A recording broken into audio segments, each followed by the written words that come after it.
Assalamualaikum warahmatullahi wabarakatuh. Selamat siang teman-teman. Semoga dimanapun teman-teman sekarang berada, supaya selalu dalam perlindungan Allah dan selalu semangat belajar walaupun di tengah wabah virus corona saat ini. Nah, pada hari ini kami akan membahas tentang desain alat kami, yaitu cooling tower, yang merupakan tugas pada mata kuliah perancangan alat proses program studi teknik kimia Fakultas Teknik Universitas Jambi. Sebelum masuk pada penjelasan materi, saya akan memperkenalkan anggota saya terlebih dahulu, yang diantaranya adalah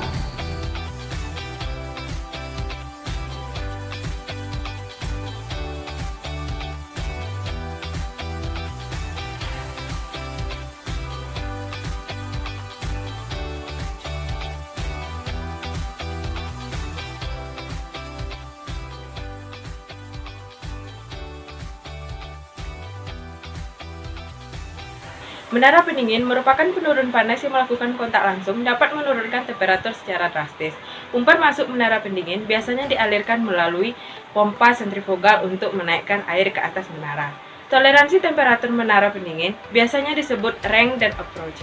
Range merupakan perbedaan antara suhu masuk ke menara dan suhu keluar dari menara atau selisih antara air panas dan air dingin. Sedangkan approach yaitu perbedaan antara air keluar atau air dingin dengan temperatur bola basah dari udara atmosfer.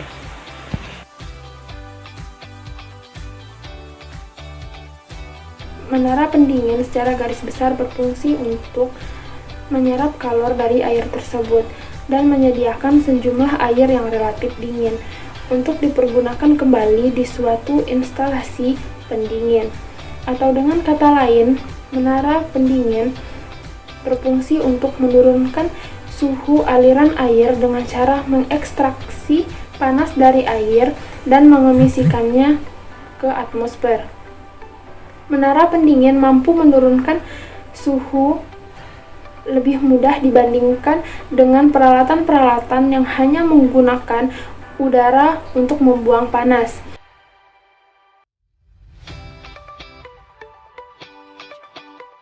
Sebelumnya telah dijelaskan mengenai sedikit tentang cooling tower dan fungsinya.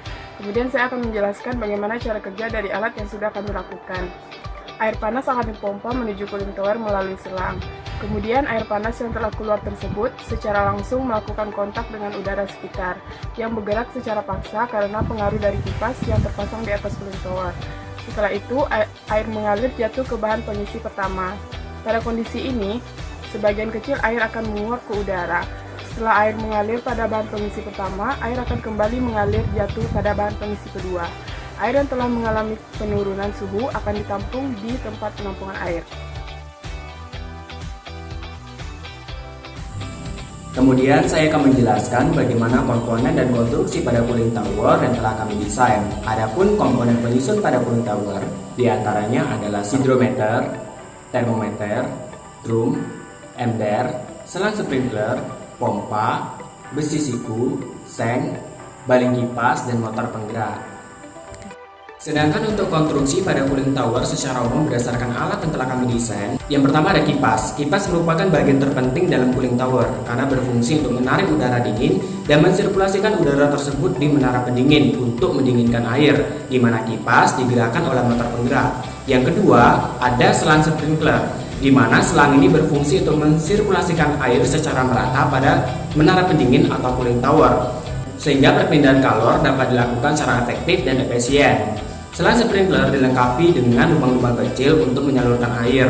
Yang ketiga, ada bak penampung air atau water basin, di mana bak penampung air berfungsi untuk menampung air yang telah jatuh dari bahan pengisi atau filling material. Di mana pada bak penampung air atau water basin ini kami menggunakan ember berukuran 20 ml untuk menampung air yang telah jatuh dari filling material atau bahan pengisi. Selanjutnya ada kerangka cooling tower, di mana kerangka cooling tower berfungsi untuk menyangga cooling tower agar dapat tegak dan berdiri secara kokoh. Nah, untuk kerangka cooling tower, kami menggunakan besi siku berukuran 3 meter yang telah kami desain sesuai dengan kebutuhan.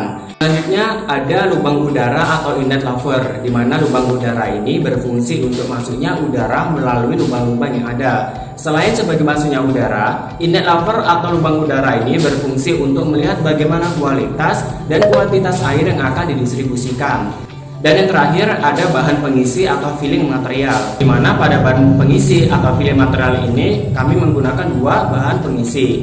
Fungsi dari balon pengisi sendiri berfungsi untuk memecah air menjadi butiran-butiran tetes dengan maksud untuk memperluas bidang permukaan pendinginan agar perpindahan panas dapat dilakukan secara baik.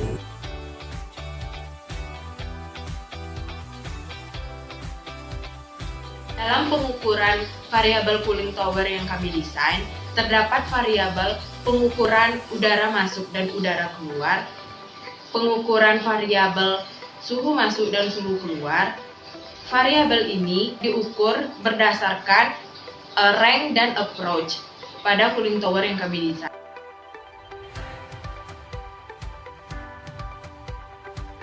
Berikut ini adalah analisa ekonomi berdasarkan cooling tower yang telah kami desain. Adapun untuk harga setiap item pada komponen cooling tower, kami mengambil sumber dari www.bukalapak.com. Untuk perhitungannya, kami melakukan pada tanggal 4 Mei 2020, di mana nilai tukar rupiah terhadap 1 dolar Amerika Serikat adalah sebesar 15.176,90 rupiah.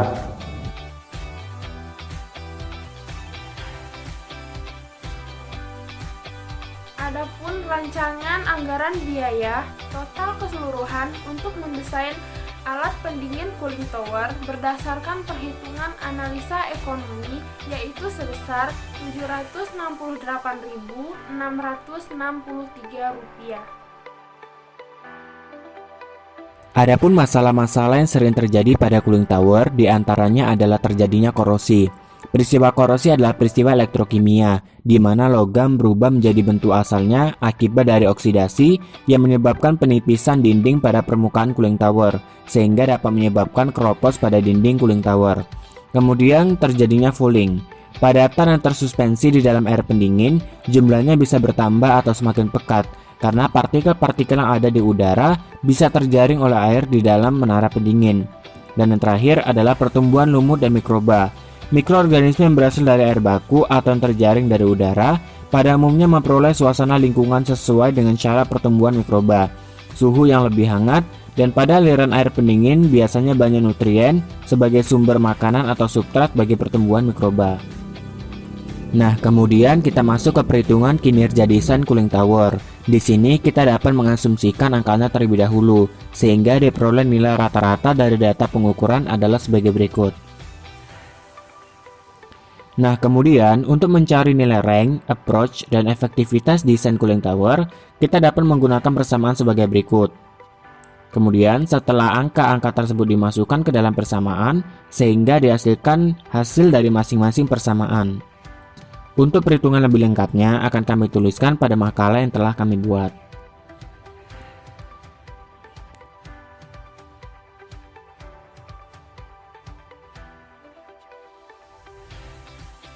Dengan mempertimbangkan berbagai aspek termasuk analisa ekonomi dan rancangan anggaran biaya, menurut kami, alat yang telah kami desain dapat diwujudkan secara nyata.